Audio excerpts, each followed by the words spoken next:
Asalaamu calaykum. Soo dhawaad saaxiibayaal, meel kastoo ka joogtiin dunida daafeeda. Magacaygu waa Axmed Faarax ka nagala socotiin waa Milamida Baroshin iyo sidoo kale Milaa School. Saaxiibayaal, waxaa inoo socda weli barnaamijkeennii weydiimaha. Dad badan baa waxay soo weydiiyeen su'aal ah inta badan muuqaalka markaa ku diyaarsho Premiere Pro ee aan maaga save garayso waxaan waaynaa export. Haddaba xaggee ka baxaysaa export? Su'aashay dad bay soo weydiiyeen muuqaalka ayaan rabaa inaan ugu jawaabno. Sidoo kale isla su'aal kale ayaa ugu jawaabi doonaayo. Waxaad ogaan doonaa sida loo soco waxa la yiraahdo bitrate-ka. Bitrate wax kale maahane muuqaalkaaga markaad save garaynaysid haddii aad rabto inaad ku save garaysid high quality, low quality iyo medium quality. Bitrate-ka sida aad u dooran lahayd ayadana waa arki doonaa saaxiib. Ugu horreyn waxaan soo furaynaa software-ka Premiere Pro. Premiere Pro marka soo furno tusaale ahaan muuqaalkan oo kale ayaan diyaarshay. Muuqaalkan kale markaan diyaarshay waxaan rabaa markaa inaan muuqaalka save garayso. Markaan muuqaalka save garaysan maagay waxaan weynaa mararka qaar export-ida. Haddaba dhowr qaybood ama dhowr way ayaan u save garay karaa muuqaalka inaan iraahdo Ctrl+M oo isticmaalo shortcut-ka la yiraahdo Ctrl+M kadibna uu igeeyo meeshii muuqaalka aan ku save garaysan lahay ama inaan iraahdo halkan file-taa tago aan soo doorto waxa la yiraahdo export. Halkaas file-ka tago export goor kadibna aan kasii doorto medium.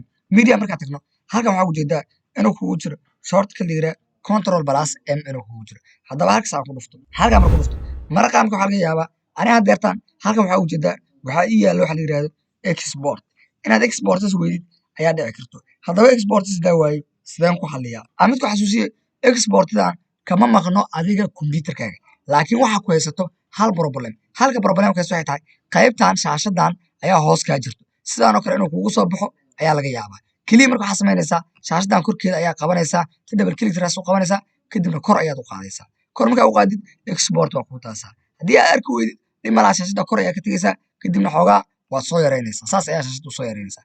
Saaxiibayaal, haddaba export haddii aad weyd wax dhima lahan shaashadan qabo kor u soo qaad kadibna export halkaas ayaad maartay ka arki doontaa. Su'aasheedii labaad ee halkan ugu jawaab ayaa waxay tahay sida loo soco waxa la yiraahdo bitrate-ka.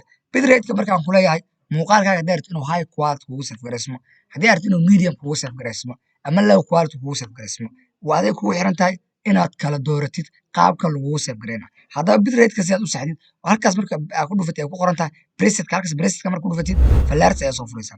Fallaarta markaa soo furno waxaa ujeedaa halkan waxaa noogu qoran source medium bitrate. Halkan waxaa noogu qoran high quality bitrate. Halkan waxaa noogu qoran low bitrate. Adiga ayay markaa kugu xiran tahay hadba nuuci aad dooranaysa. Ani inta badan waxaa isticmaalaa medium iyo high quality.